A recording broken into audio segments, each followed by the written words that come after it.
Je crie à toi.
Nous t'élevons, Seigneur.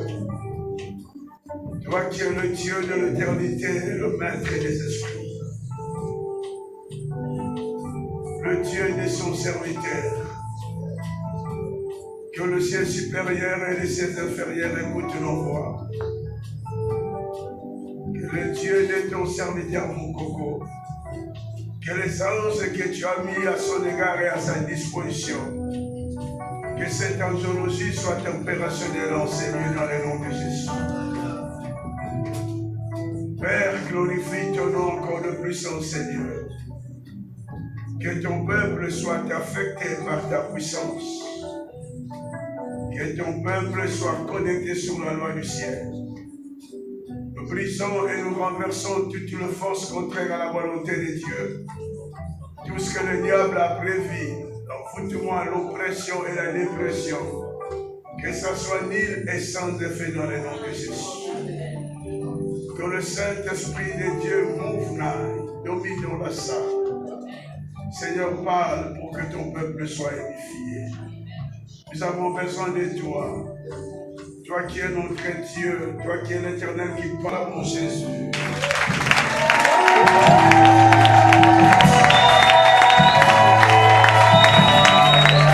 Qui t'a rendu, qui t'a acheté, qui a été ton démarcheur. Nous allons lire la parole du Seigneur dans Luc chapitre 22. Luc chapitre 22. Je lis la parole de Dieu dans le livre de Luc, au chapitre 22. Ouais. Du 4e verset au 8e verset, il est écrit. Ouais. Et Judas alla s'entendre avec les principaux sacrificateurs et les chefs des gardes sur la manière de le leur livrer. Ils furent dans la joie et ils convinrent de lui donner de l'argent. Engagés pour ils cherchaient une occasion favorable pour leur livrer Jésus à l'insu de la foule. Tu peux t'asseoir et tu tomber sur les chapitre 31, verset 5.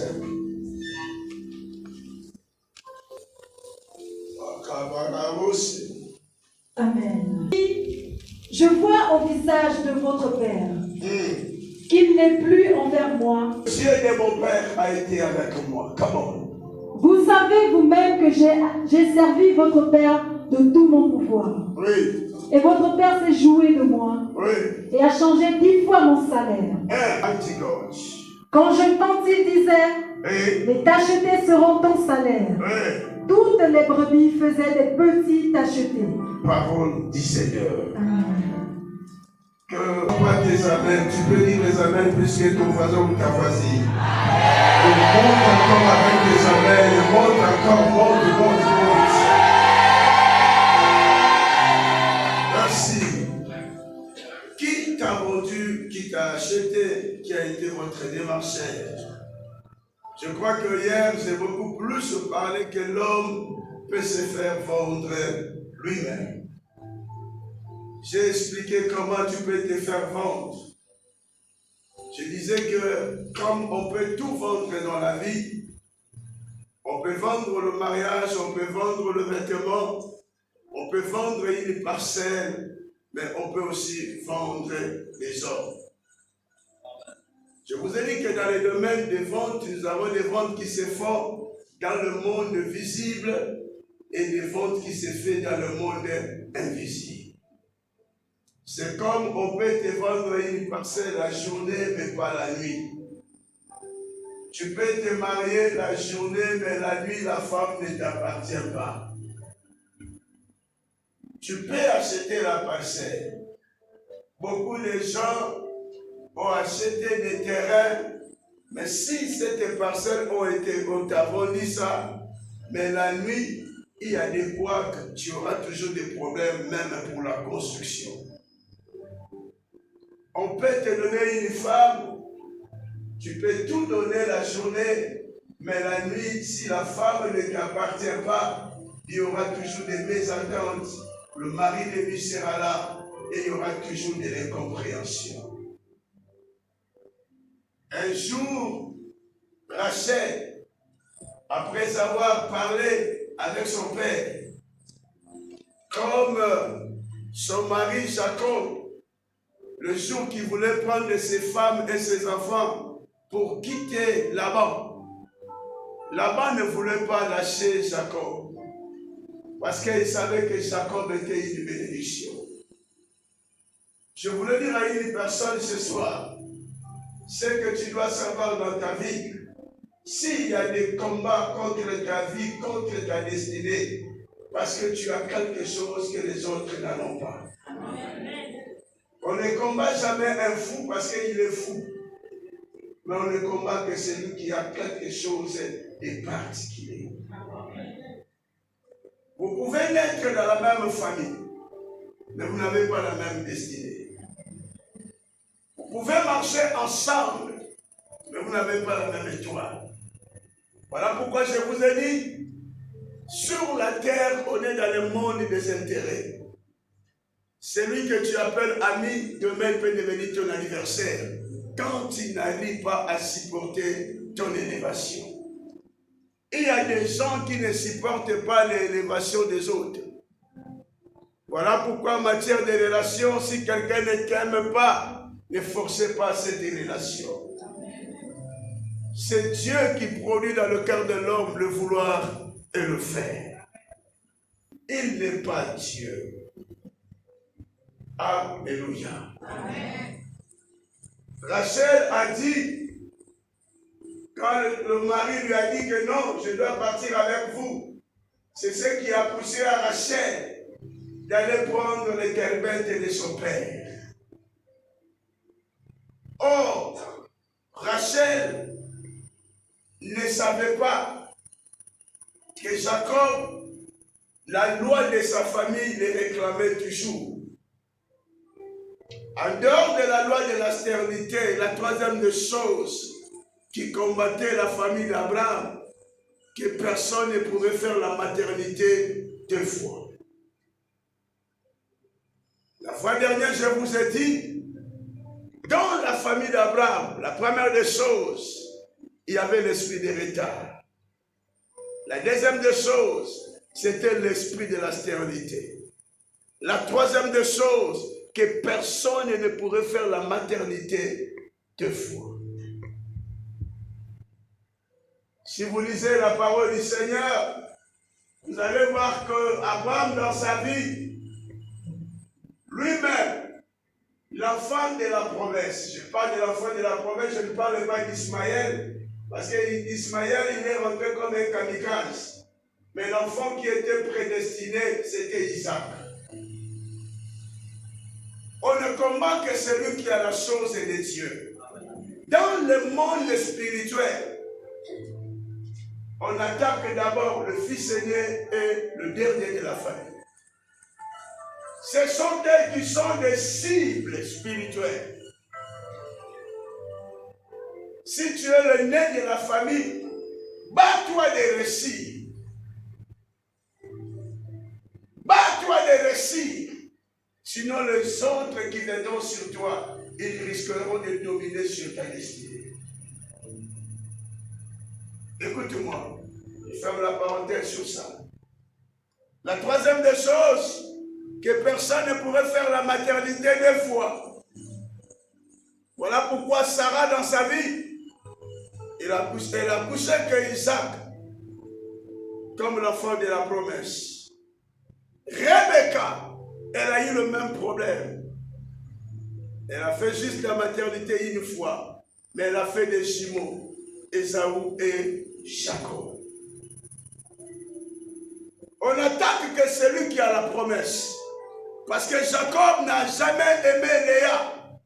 Parce que sa femme qu'elle voulait demeurer avec elle tout au long de sa vie, c'était Rachel. La loi devait frapper sur Rachel. S'il y a des combats contre ta vie, s'il y a des combats contre ta destinée, parce qu'il y a des choses que Dieu doit faire avec toi pour relever et pour enlever la honte de ta famille. Amen. Dieu n'utilise pas n'importe qui. On doit te combattre. On doit te faire des problèmes parce que tu n'es pas ordinaire comme tout le monde. La loi devait frapper sur Rachel. Rachel a fait la maternité pour la première fois. Mais le jour qu'elle partait, elle avait les terbentes de son père avec elle. Quand elle a fait le premier fils, il lui a donné le nom de Joseph. Joseph veut dire Dieu ajoute.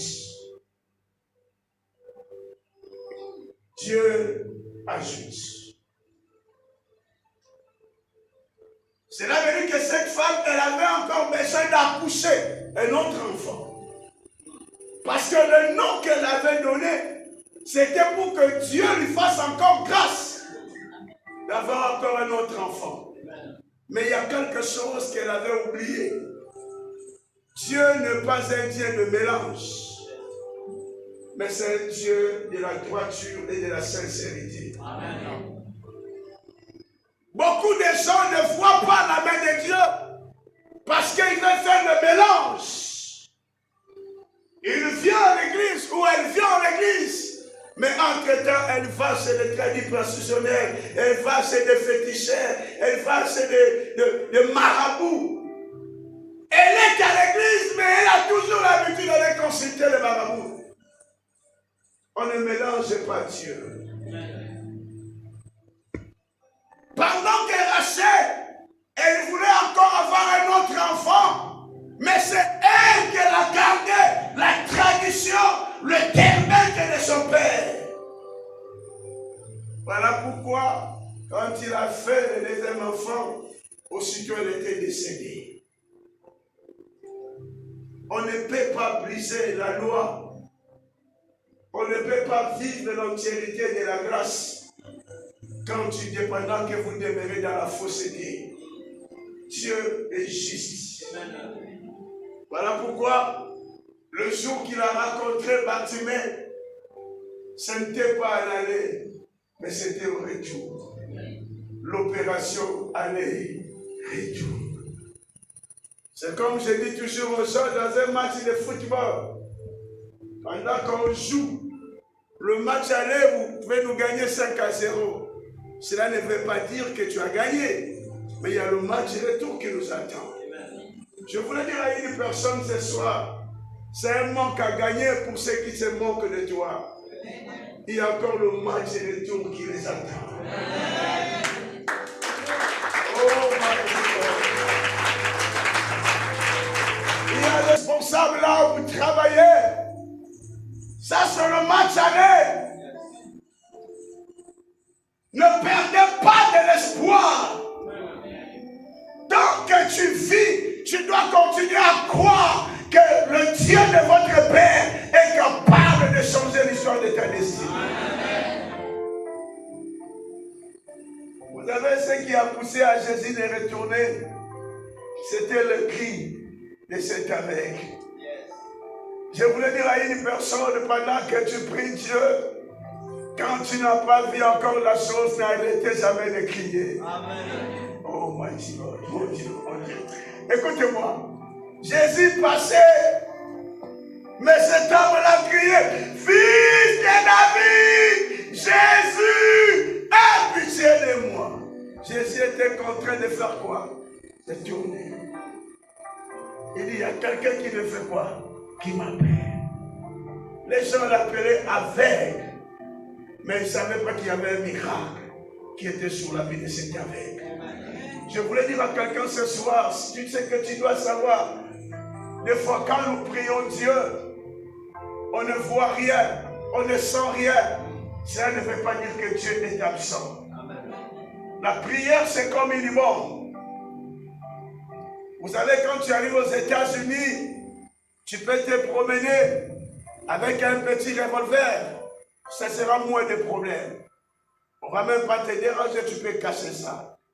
Mais si on apprend seulement, il y a une bombe qui est quelque part, la Maison Blanche sera alertée. C'est les choses, mais si tu as dit de payer, c'est la bagarre. On peut te vendre parce que tu ne connais pas l'état d'âme de la personne. Je vous ai dit que tu peux te faire vendre aussi par tes propres paroles. Toi qui as souvent délibéré de mauvaises paroles sur ta vie, sache-le bien que tu te détruis toi-même.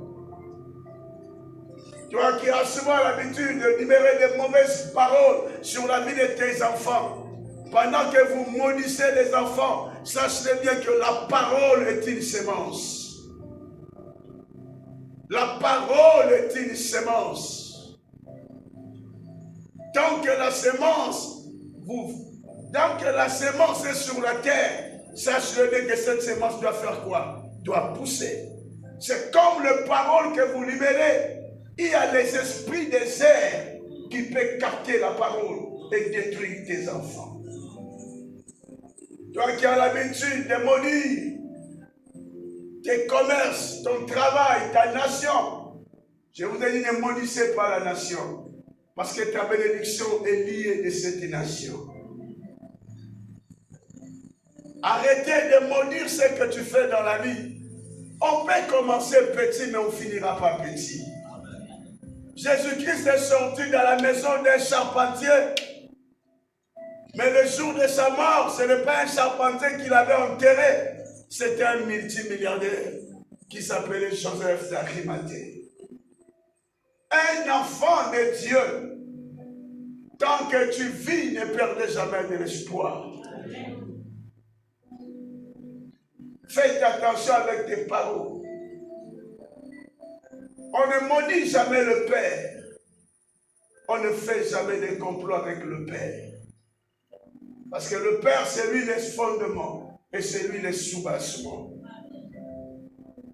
Quand nous parlons sur les démarcheurs, nous avons dit les démarcheurs, ce sont des personnes, des gens. Quand vous avez quelque chose à vendre, toi-même tu n'arrives pas, tu as besoin de quelqu'un qui peut venir pour t'aider. On peut les appeler comme des démarcheurs. Le démarcheur, il peut vendre la voiture qui est en panne. Il sait que cette voiture est en panne. Il sait que cette parcelle a des problèmes au niveau de la justice. Mais un démarcheur, il peut vendre ça. Parce que lui, son problème, c'est d'avoir son pourcentage. Nous avons des démarcheurs partout, même dans nos familles. Dans la famille de Joseph, ses propres frères, ils s'est servi comme un démarcheur pour vendre Joseph.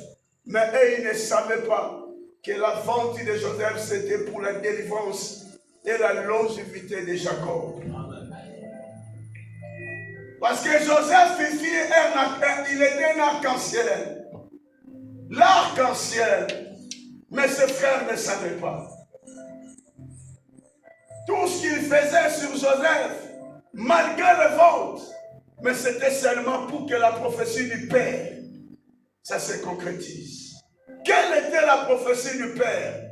l'Éternel avait dit à son papa, avant ta mort, on doit t'enterrer là où coule le lait et le miel. S'il a envoyé ses enfants en Égypte, parce qu'il n'y avait plus de la nourriture. Mais comme Dieu est fidèle à sa parole, comme les prophéties de Dieu sont infaillibles, Dieu devait susciter un homme pour faire la continuité.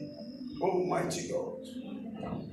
Je voulais dire à quelqu'un ce soir, si Dieu te prête encore le souffle de vie, parce qu'il y a des choses que Dieu compte à faire avec toi. Il y a des choses que Dieu va réaliser seulement avec toi. Il y a des choses qui manquent dans ta famille, mais Dieu passera par toi. Il fallait que la prophétie du Père se concrétise. Voilà pourquoi il fallait chercher un homme qui s'appelait Joseph. Or, en Égypte, ils avaient besoin d'un mathématicien. Parce que le nom de Joseph veut dire Dieu ajoute. Pharaon n'avait pas seulement besoin de la prophétie, mais il avait besoin de la concrétisation. Il y a d'autres personnes qui étaient là pour dire à Pharaon ça, non, tout ce que vous dites c'est bien, mais moi mon problème, j'ai besoin d'un mathématicien. Laisse que ce soir, que l'Éternel frappe tes anniversaires d'aveuglement pour que tu le remplaces dans le nom de Jésus. Je voudrais dire à une personne ce soir, le temps est arrivé. Les gens qui te combattaient, Dieu va le frapper d'aveuglement pour que tu sois élevé dans le nom de Jésus. Oh, je dis que Dieu va le frapper à cause de toi au nom de Jésus. Ces jours-là, le féticheur ne voyait plus rien. Ils n'avaient pas la solution. Parce que l'espace était réservé pour Joseph. Quand je parle de démarcheurs, l'homme lui-même peut être aussi à la base. Nous avons des démarcheurs partout. Ton mari peut devenir aussi ton démarcheur. Ta femme, ta maison, devant tout le monde. Qu'est-ce que tu attends après? Alléluia. Amen. Femme, dans le quartier, c'est le membre de ta famille partout. On sait que dans votre famille, vous avez des problèmes. Ton mari ne te donne pas de l'argent. Il y a ceci, cela. Et il y aura la mort qui va arriver. Il le dit dans Matthieu et dans Luc. Les démarcheurs, ce sont des hypocrites. Un démarcheur, c'est un hypocrite. Il ne t'aime pas. Judas, c'est lui qui détenait les offrandes. Il était proche de Jésus. Le Seigneur, je prie Dieu ce soir que toute personne qui vit dans l'hypocrisie contre toi, qu'il meure avant toi au nom de Jésus. Je dis qu'il est d'accord qu'il meure avant toi au nom de Jésus. Je dis qu'il meurt au nom de Jésus. Envoyeur, hypocrisie, hypocrisie.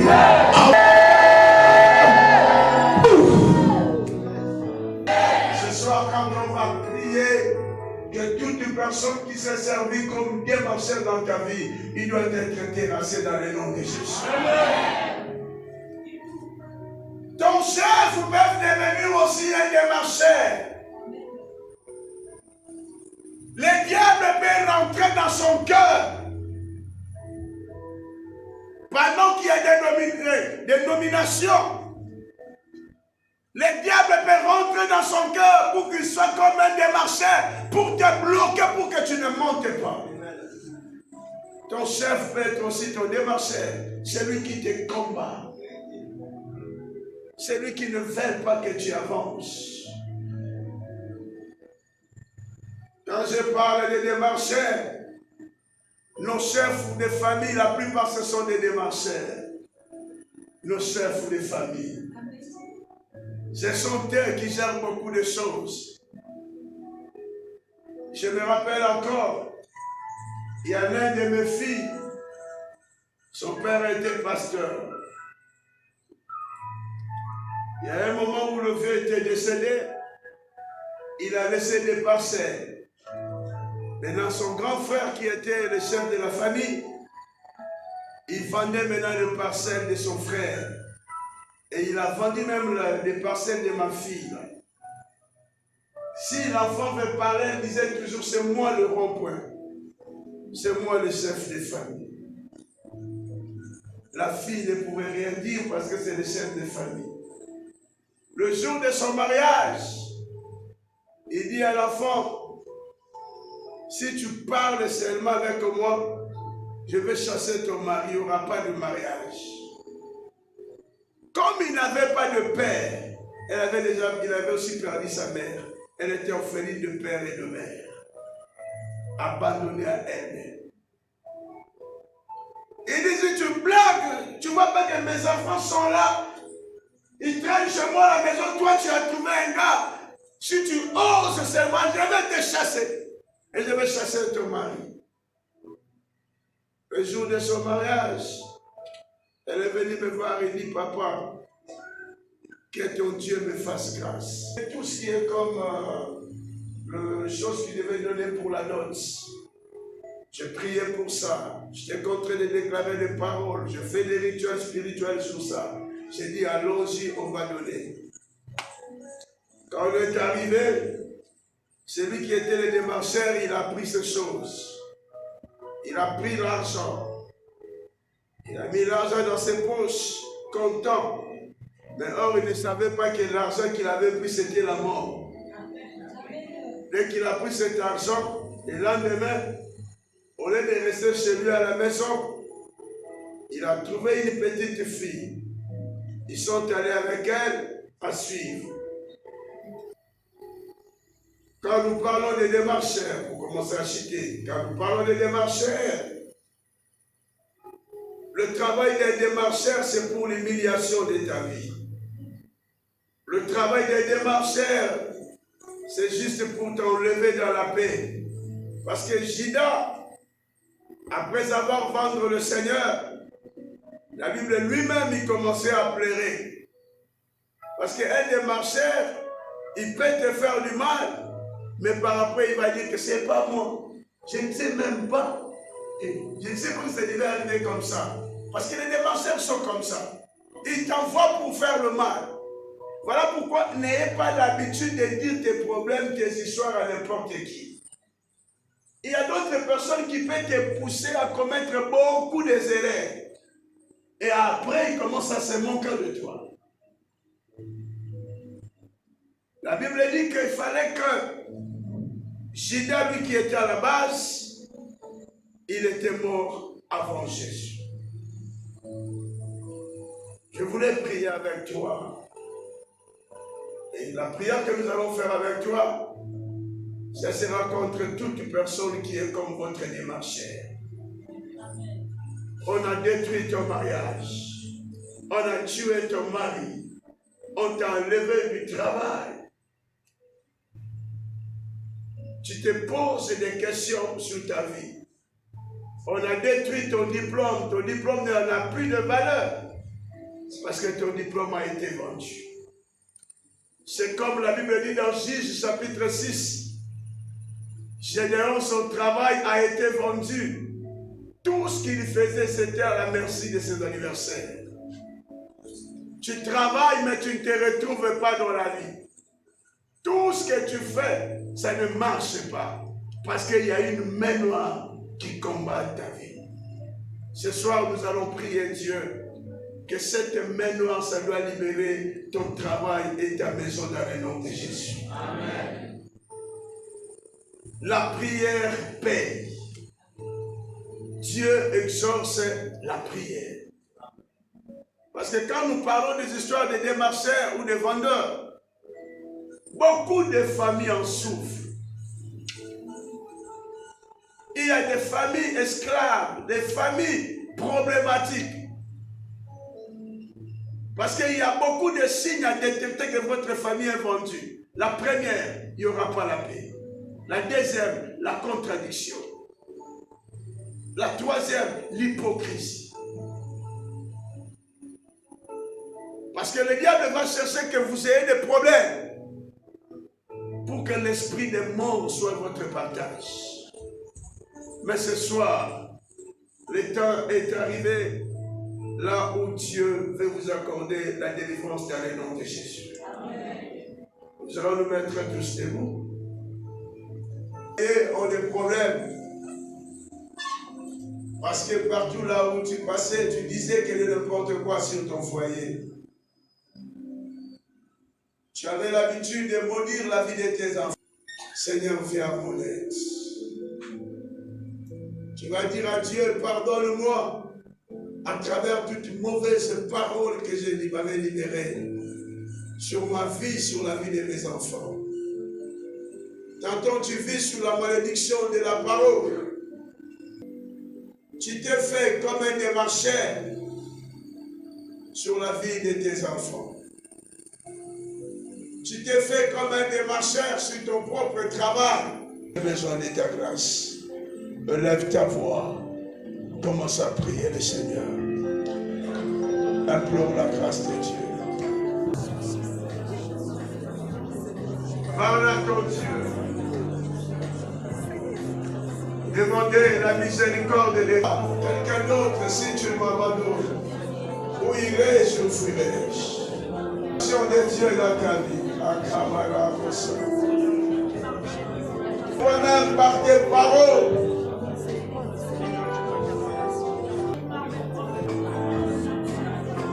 Vois un peu l'histoire de ta famille. Pourquoi seulement ta famille? Oh. Pourquoi seulement tes enfants? Oh, Macabosé. Dis à Dieu, j'ai besoin de ta grâce. Dis à Dieu, j'ai besoin de ta compassion. Dis à Dieu que ta compassion dans ma famille. Macabosé. Parle à Dieu, parle à Dieu. Dis à Dieu, si tu m'abandonnes, il n'y a pas quelqu'un d'autre.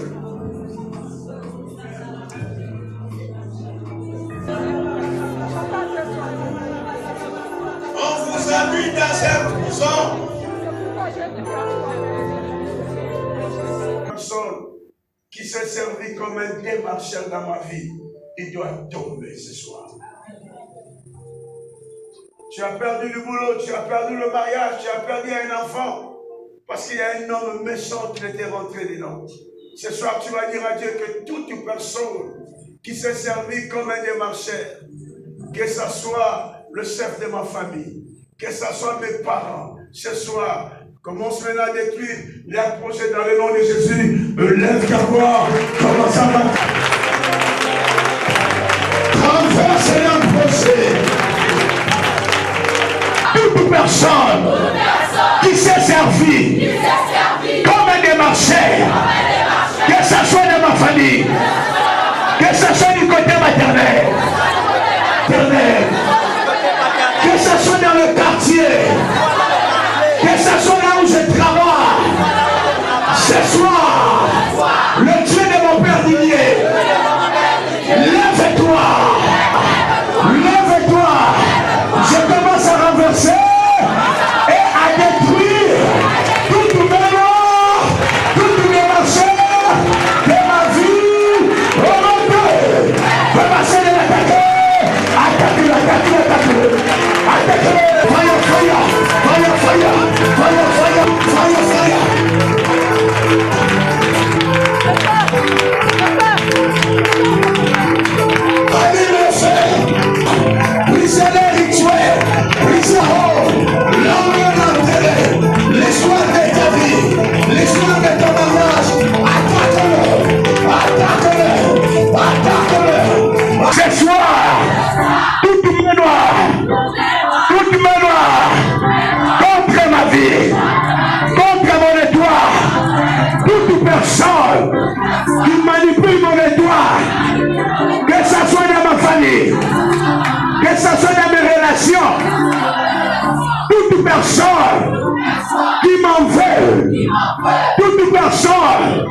qui combat mon travail, qui combat mes enfants.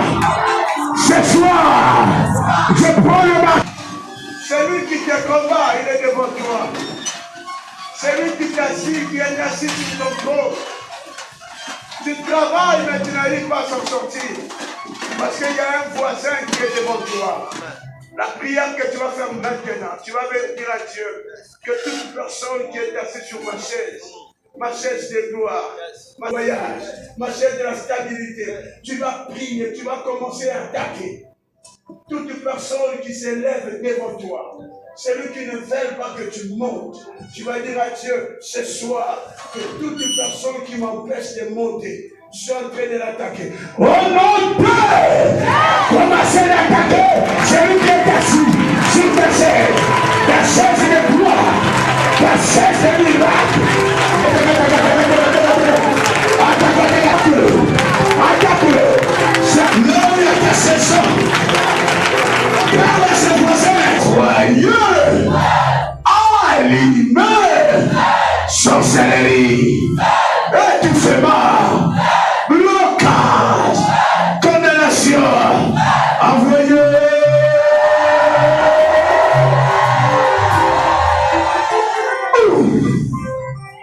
Tu vas sortir ton enveloppe.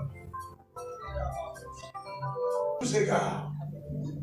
Je n'ai pas venu sur la terre pour accompagner le son. Généo, il travaillait, mais comme sa richesse a été vendue, il était à la merci de ses adversaires. Ce soir, tu vas dire à Dieu que toute personne qui combat ma richesse, qui combat mon travail, il doit libérer ma richesse au nom de Jésus.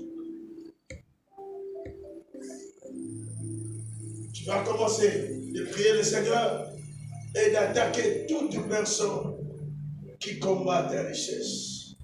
Tu vas dire après moi, au nom de Jésus-Christ, mon Père,